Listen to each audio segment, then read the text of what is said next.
Hi everybody, Janina Mo here. I'm excited to be here again to give you some more wisdom, some more prayers, some more prophecies, and just some more faith to hold on and know that God's got us. The topic for my subject today is going to be prophecies, no more fear, and the faith of a mustard seed. I'm going to try to cover all three things. So I hope you and your families are well, and I hope that you're not watching the fake news.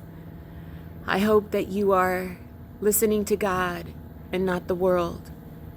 These are daunting times that we're in, and this isn't anything new. This isn't something that happened overnight. This has been taking place for hundreds and centuries of years. This control of the cabal. And it's not just of America, it's worldwide. The corruption runs deep. And as I said on my previous videos, Trump is in office because God is using him. He was appointed for this. And much like what I write in my book, titled God Knew the Plans He Had for Me in My Mother's Womb, the Lord knows what each and every one of you were here put on this earth to do, what your divine purpose is. This is a great awakening that's happening, my brothers and sisters. It's a great awakening. It's not just here in America, it's worldwide. And people are tired of being oppressed. People are tired of being controlled. This thing with the pandemic is a control, a psychological mind operation control. This was supposed to be the final chapters of our freedom. This was literally the evil cabal, Illuminati's, taking complete control of our lives, of every aspect of our lives. The bigger agenda behind this is that there's been a trillion-dollar, multi-trillion-dollar sex trafficking ring operating. The Vatican has been involved, all the elitists, the 13 billionaire elitist families that I spoke about before, which was, I'm not going to say any names, but you could do your research, do your critical thinking. You may say, who's Janina Mo? Why should I listen to her? I've had the gift of prophecy since age 7. When my mother committed suicide, I became aware that I had the gift of prophecy. I prophesied to my father that this had taken place. Prior to us getting the phone call, my parents were not married. They'd been divorced for 7 years. Each of them had remarried, and I'd been with my daddy since I was 6 months old. So I had no way of knowing what I told my father, that a woman with black hair had said goodbye to me in my sleep. I was a 7-year-old little girl. From that point forward, my father never shut down my gift of prophecy. Matter of fact, my father predicted the events that are taking place today. He was born in 1921. He grew up in the Depression, and he told me there would be a coup d'etat in my generation. He was very wise. He would say the banks are corrupt, the government is corrupt. He was preparing me. He was preparing me. He's no longer with me. He passed away in 2008 at the age of 86. But I'm grateful that I had that wisdom to grow up with, that knowledge. And I did listen to him.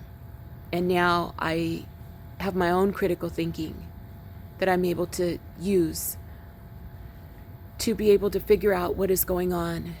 And also the Lord. The Lord has given me the gift of discernment, the gift of prophecy, the gift of speaking in tongues, the gift of dreaming visions. So I want to share with you, and I hope that my videos are touching your heart. I hope that it's helping with your faith.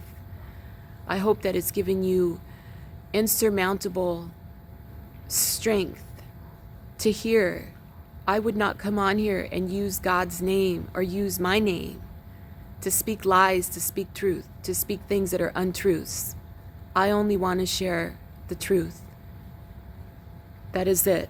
So I'm going to read from my book again, my rough draft this book I'm writing. And it says, "The Lord has shown me what is to come on this land. Although the land has been destroyed and other gods have been worshipped, He will save His people. There will not be a United States of America after our second Civil War. It will only be the Republic of America. There will no longer be a government with two parties. This will be decimated by the people. For when the evil that has been perpetrated against the children is exposed to the public, these people will not be safe anywhere. And I found scriptures to back this up. Matthew 18:6, Luke 17:2, and Mark 9:42.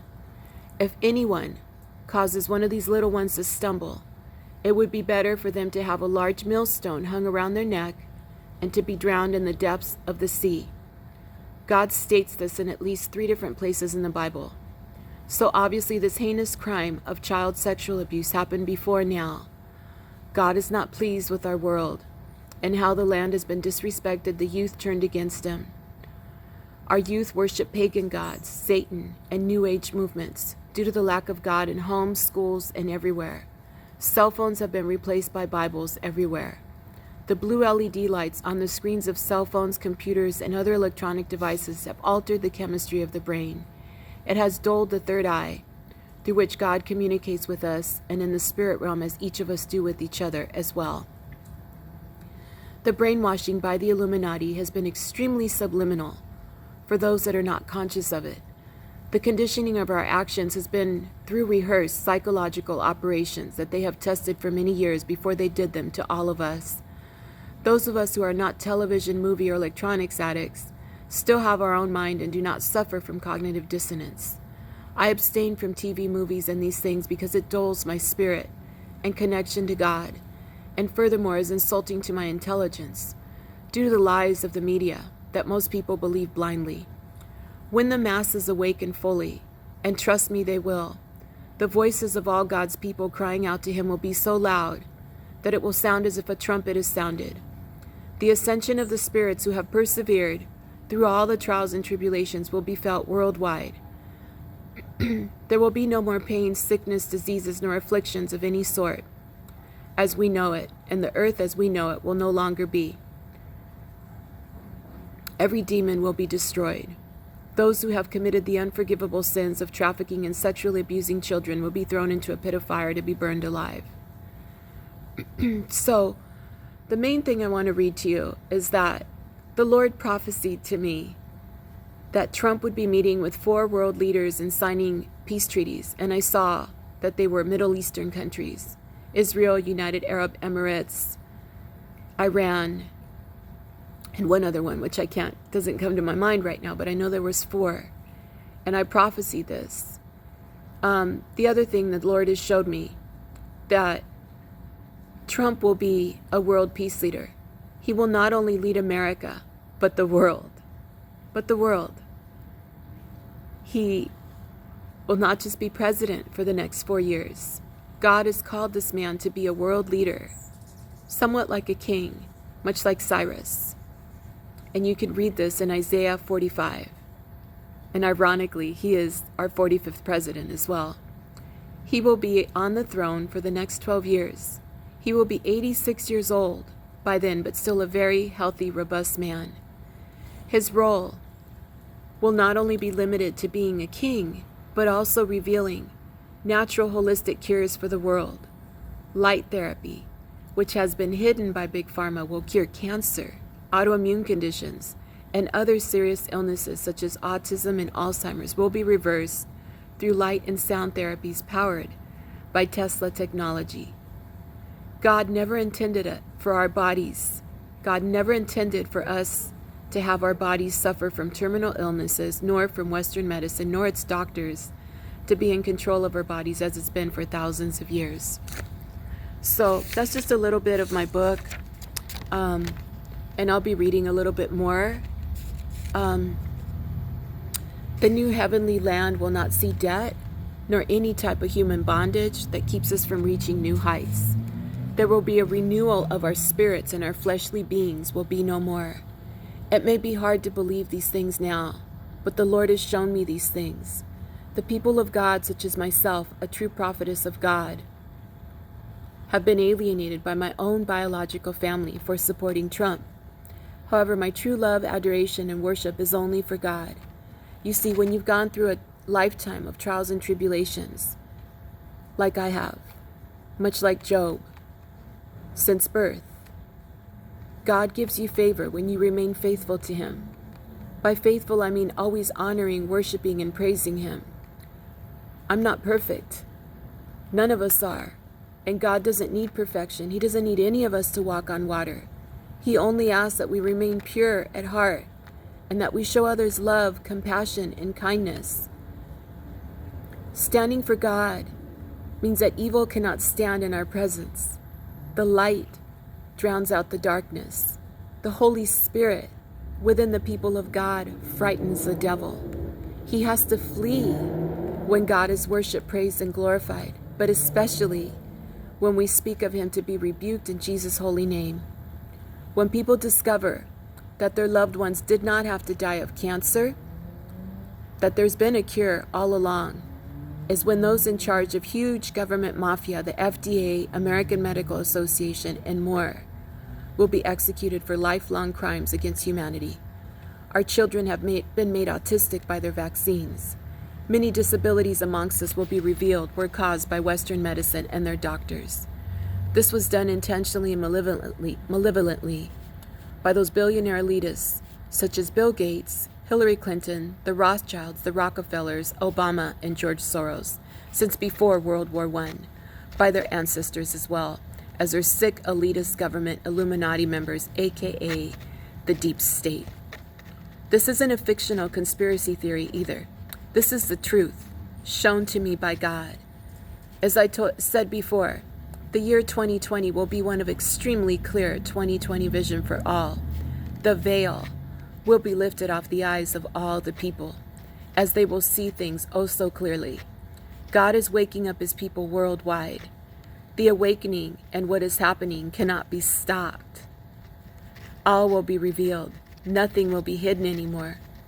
Human touch is essential to our emotional well-being, which is why they wanted this lockdown. Understand, when they can penetrate your mind, the enemy penetrates the mind, is how he attacks the children of God. He attacks the flesh, obviously, with illnesses, but the mind is very powerful. It can be the most powerful weapon, or it can be the most powerful tool.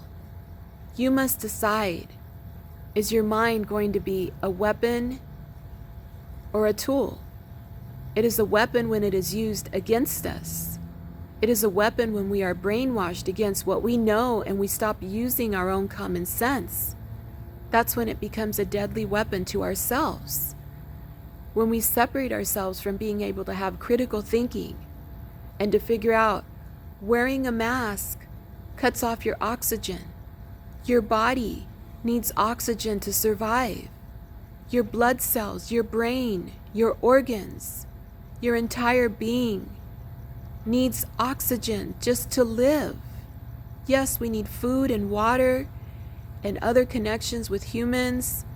We need love, but oxygen is as vital as can be.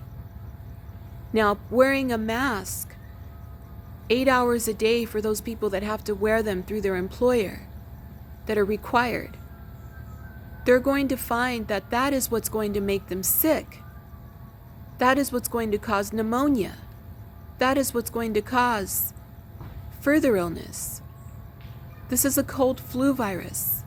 And as I said before, people with diabetes, with high blood pressure, should be cautious, should be very cautious, but washing your hands and practicing just common sense and proper hygiene will keep people from getting sick.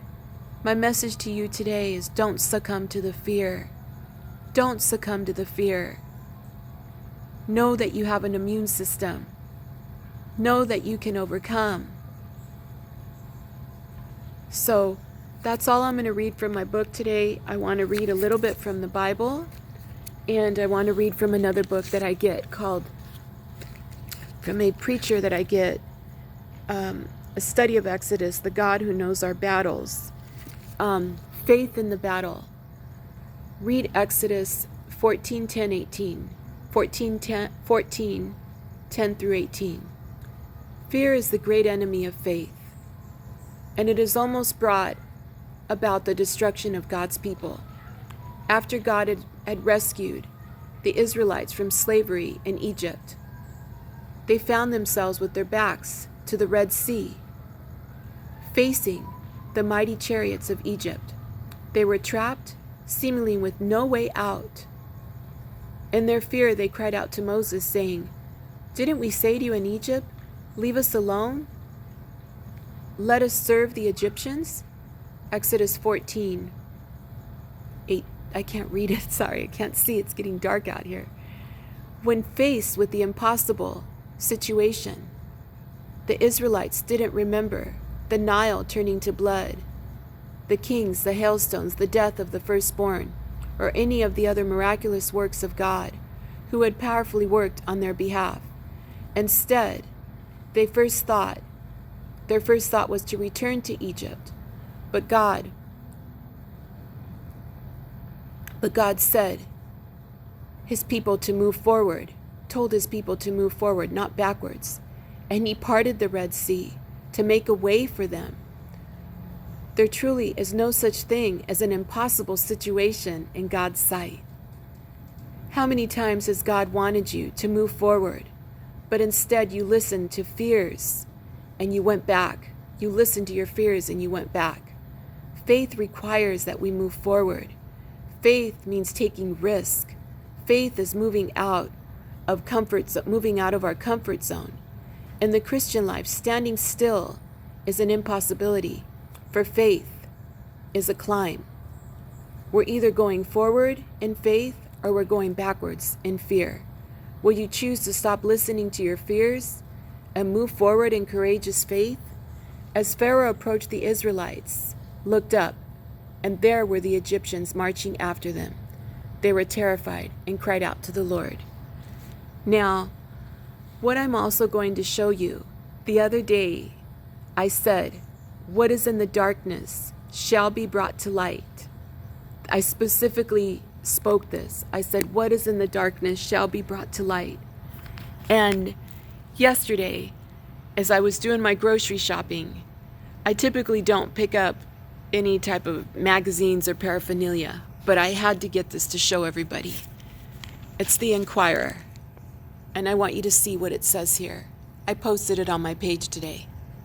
Basically, there it is. There's proof. The deep state conspiracy exposed after 57 years. Proof that Hoover ordered JFK's murder. Now, what I want to share with you, as I said, this isn't a new event. This isn't something that just transpired with an election. This goes way back. Okay? Upon the assassination of JFK, there was an army that was formed that decided enough was enough and they weren't going to tolerate the corruption. This was the White Hats in the NSA. This army is called Q. They recruited Trump for this job, to take down the cabal, to take down the corruption. And JFK Jr. is alive. He had to fake his own death because Hillary and he were both running for New York senator. He is working side by side with Trump. Why did he fake his death? Because Hillary was going to have him killed. His airplane crash, the crash did happen, but there was a pilot that flew the plane and made it look as if it was JFK and Carolyn and her sister. So there's a lot more to come. There's a lot more really good people that had to fake their deaths because these people are beyond evil. Beyond evil. The corruption and the evil, the satanic rituals are beyond anybody's human comprehension. That's why, my brothers and sisters, we must stay in prayer. In prayer. And connected. Connected to the Lord, connected to each other. It is not an accident. Those of you that are my friends on Facebook, that are of God, that we become connected through this my good friend Julie Ertz, Cheryl Hendricks, Giovanna Brown, Lupe Serrano. There's so many. Bonnie Camp. I want you to stay close to God. I want you to keep your families covered in prayer. And I want all of us every day to continue to lift up our president in prayer. Continue to lift up the world in prayer. Because God is hearing our prayers. What has taken place with this Dominion voting fraud shall be showed. The corruption shall be shown.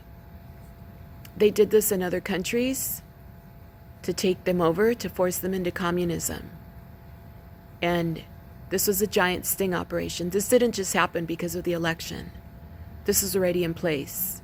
They want to expose everything to the public. But the public is very asleep. And it is our job as the light workers, as God's children, as God's warriors, to persevere, to show them what God looks like, to wake them up. Some of them cannot be awoken. We just have to allow